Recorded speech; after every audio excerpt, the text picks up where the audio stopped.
Naam, ndugu mtangazaji, ni kweli swali hilo ni la msingi na linahitaji watazamaji wajue kwamba ni mambo gani ambayo yanapelekea jini huyu kuingia kwenye mwili wa mwanadamu. Asbabul awwalu, sababu ya kwanza kabisa ambayo jini huyu inaweza ikawa ina mchango mkubwa kuingia kwa mwanadamu, anasema kashful aurati amama almirati duna dhikri llahi taala.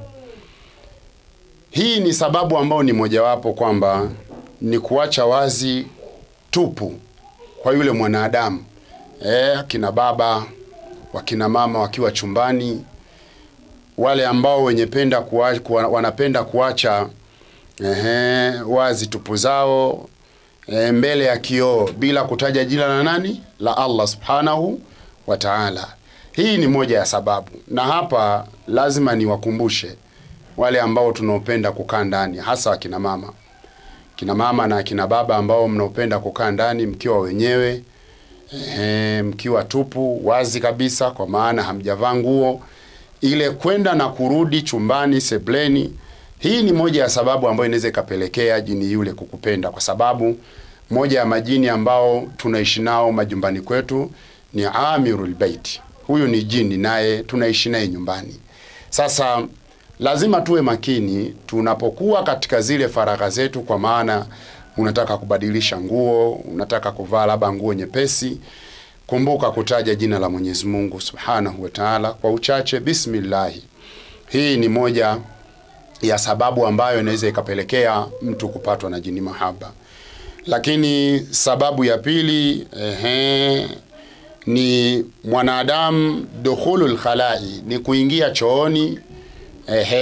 Wanajua Waislamu lilistihmami duna qiraati at-tasmia, ni kuingia chooni kwa ajili ya kuoga bila kutaja jina la Allah. Na ndio maana Mtume Muhammad sallallahu alaihi wasallam ametupa mafundisho kwamba tunapoingia chooni kwanza tuingie na mguu gani, na tunapotoka tutoke na mguu gani. Lakini kwa uchache, unapoingia chooni bila kujiwekeza au bila kuweka ulinzi wa Allah subhanahu wa ta'ala, basi jua jini huyu anakuhusu wewe kuingia, kwa sababu pale mwili unakuwa uko wazi, na chooni ni eneo na makazi ya majini wale wachafu. Ndio maana tumefundishwa kusoma dua.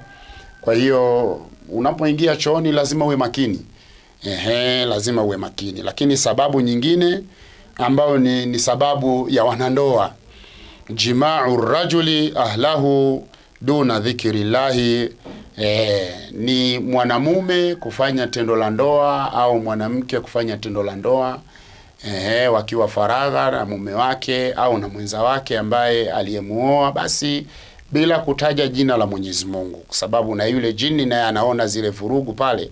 Kwa hiyo itapelekea kuvutiwa, kwa sababu tumeshaambiwa huyu ni jini ambaye anaingia kazi yake kubwa ni masala ya upendo. Ndio maana tutakuja kuona mbele katika vipindi vijavyo, tutakapokuwa tukipata fursa na afya njema biidhnillah, kwa idhini yake Mungu, tutakuja kuona ni vitu gani ambavyo huyu jini mahaba anapoingia katika mwili wa mwanaume au mwili wa mwanamke anasababisha vitu gani. Kwa hiyo hizi ni miongoni mwa sababu za msingi za mwanzoni kabisa, ni pale ambapo mtu anapokuwa yuko faragha, hasa katika tendo la ndoa, basi akasahau kumtaja Mwenyezi Mungu Subhanahu wa Ta'ala, kwa sababu unajua tendo la ndoa ni ibada na linatakana liende kama jinsi Allah alivyoamrisha. Kwa hiyo hizi ni sababu ambazo za mwanzoni kabisa ambazo zinaweza zikapelekea mtu kupatwa na jini mahaba. Lakini sababu nyingine annaumu fi makanin wahdahu munfaridan fi baiti mudhlimin, ni mja au mwanadamu kulala sehemu ya peke yake, tena sehemu ile ya giza. Kuna watu ambao huwa wanapenda kulala peke yao, kwa maana ya chumbani na yuko giza muda wote. Hii inaweza ikapelekea kuleta mawazo na yule jini kuanza kufikiria majambo na kupelekea wewe kupendwa. Sasa anapoingia yule jini, kumbuka anaingia na uchawi na kuja kubadilisha zile neva za mwili. Kibiolojia unaanza kuonyesha tabia ambazo zilikuwa sio zile ulizozaliwa nazo. Kwa hiyo tujiepushe sana na hizi sababu 4 ambazo zinaweza zikapelekea jini mahaba kukuingia. Lakini vile vile kwa upande wa watoto wa kike, kujipamba kupita kiasi. Kujipamba kupita kiasi kwa maana ya kwamba uturi uliokithirishwa kabisa na kuvaa nguo za ovyo, na hali ya kuwa unatembea, kwa sababu tukumbuke majini hawa wako mabarabarani na sehemu mbalimbali, sio ndani tu bali hata nje wanapatikana. Kwa hiyo ile kutoka wewe umependeza, basi inaweza ikapelekea vile vile kupata jini mahaba. Sasa anapoingia katika mwili, ndiyo vurugu zinaanza na harakati mbalimbali zinaanza, zile ambazo zinaweza zikakufelisha katika swala zima la maisha. Kwa hiyo hii ni sababu mojawapo ambayo kila mmoja aweze kuzichukua na kuziepuka, ili asiweze kupata usumbufu wa aina yoyote.